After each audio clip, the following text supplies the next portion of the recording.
Hi everyone, it's lovely to see you. I'm Lorna and today we are going to read a story. Today we are reading The Tale of the Castle Mice by Michael Bond and illustrated by Emily Sutton.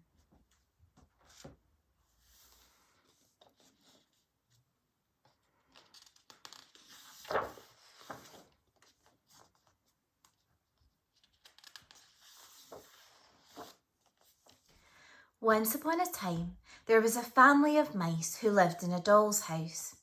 There were 15 of them, Mr. and Mrs. Perk and their 13 children.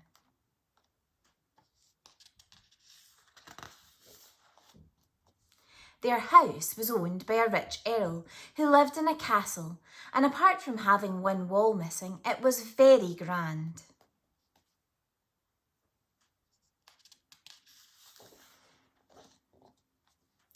There were 2 bathrooms, both with running water. Mr. Perk slept in the larger of the 2 baths, and his wife occupied the other.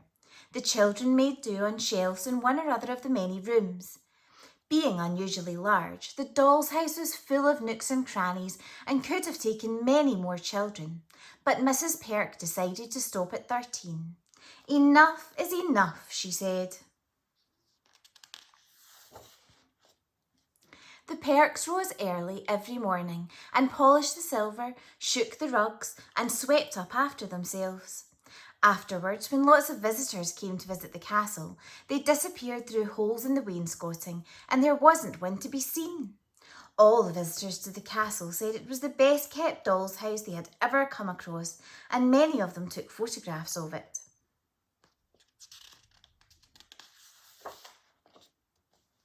Mrs. Perk was a good cook, and she kept a well-stocked larder of leftovers from the castle kitchen, so the mice never went to bed without supper. One way or another, they lived a happy and carefree life. During the long summer evenings, they played games on the castle lawn, and in the winter, when it was cold outside, they sat in the lounge and watched television by moonlight. It was a very tiny screen, and the picture never changed, but it helped pass the time. Then one day, something happened that threatened to change everything. The family woke to a strange smell. It's paint, said Mr. Perk, who knew about these things. They must be decorating the castle. And sure enough, when they looked outside, there were ladders everywhere. But there was worse to come. As the days passed and the castle grew more and more inviting, their doll's house began to look so down at heel, no one bothered to take pictures of it anymore. It was even suggested that they should do away with it altogether. But they can't do that, Dad, said Mrs. Perk. Can they? Believe me, Ma, said Mr. Perk gloomily, there's no such word as can't. That evening, Mr. and Mrs. Perk went for a walk. While they were out, one of the children had an idea. We must do it ourselves, she said. Get scrubbing, everybody. They found some washing up liquid, and in no time at all there were bubbles everywhere. In fact, there were so many bubbles they soon lost sight of each other. To make matters worse, the paper came away from the walls, and soon there were great piles of it everywhere. As it dried out, the glue set hard, trapping some of the smaller Perks, who began to cry. The sound of their sobbing brought Mr. and Mrs. Perk running, and when they saw the state their house was in, they could hardly believe their eyes. What are we going to do, Ma? Asked Mr. Perk. If you ask me, it's a right old mess. They meant well, Dad, said Mrs. Perk, so we can't really be cross. But oh dear, I don't know what the Earl will say when he sees it. She didn't have long to wait. The very next morning, the Earl took one look at the doll's house and ordered it to be removed. Goodness me, cried Mrs. Perk. I never thought I would live to see our home being taken away on a lorry. We shall have to look for other accommodation, said Mr. Perk. I'd sooner have somewhere to live, said his wife.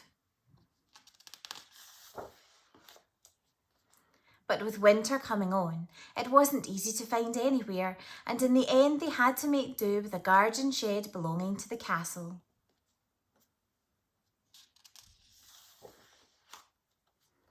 Christmas was a very sorry affair.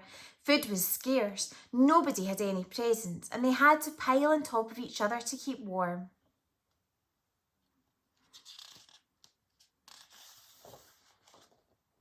Then one day, in early spring, when they were beginning to think they would never ever be happy again, the mice heard the sound of cheering and clapping coming from the castle.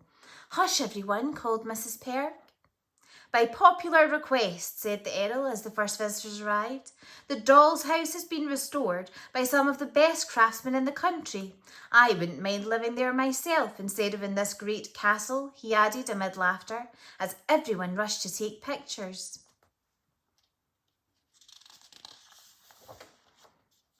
That night, the Perks moved back into their old home and held a grand opening party of their own. Mrs. Perk made a cake, and there were 7 different kinds of cheese.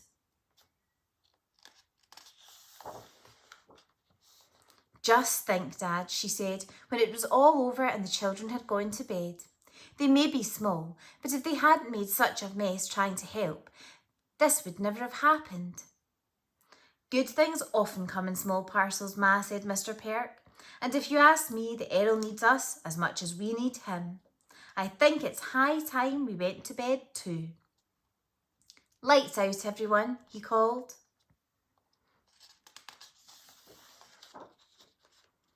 Soon there wasn't a single snore to be heard. The Perks were all as quiet as only a happy mouse could be.